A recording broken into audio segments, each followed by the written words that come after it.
Every week when the city OPD puts out that crime numbers, not that I don't trust the numbers, but I know through my experience that the numbers aren't accurate.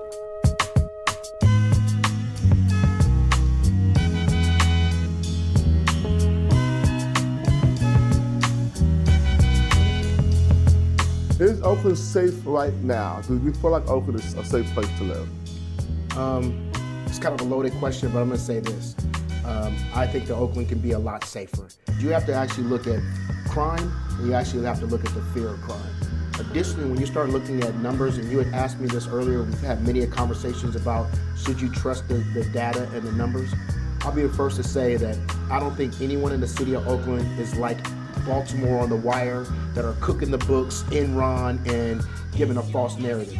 But what I do have to say is that every week when city OPD puts out that crime numbers, not that I don't trust the numbers, but I know through my experience that the numbers aren't accurate. And what I mean by that is the only true numbers that you can guarantee are going to be accurate are the homicides and usually your shooting. Yeah.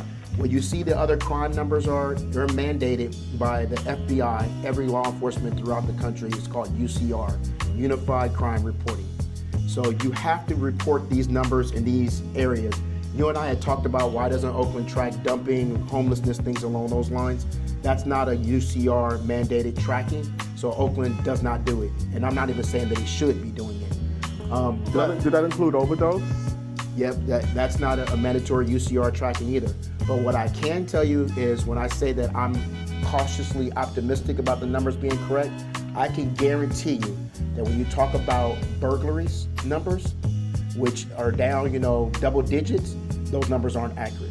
Oakland had such a significant spike in burglaries, car break-ins, home break-ins, and the fact that OPD wasn't responding for 20, 48 hours, sometimes 3 days to get to a call, things don't get reported.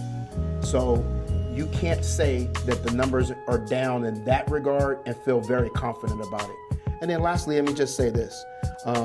They have, in this last year and a half or so, had double-digit decreases in violent crime. And that's the true metric that the city, the police department, and the Department of Violence Prevention should be gauged on.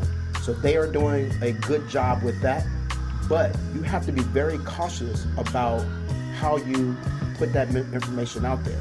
To get in front of a camera and say, we're gonna celebrate having a 24% decrease in homicides, but we're still talking about 50 or 60 people in the city who lost their lives and their families are affected. Yo, I swear it's only up from here. Yo, I swear it's only up from here. Yo, I swear it's only up from here. Yo, I swear it's only up from here.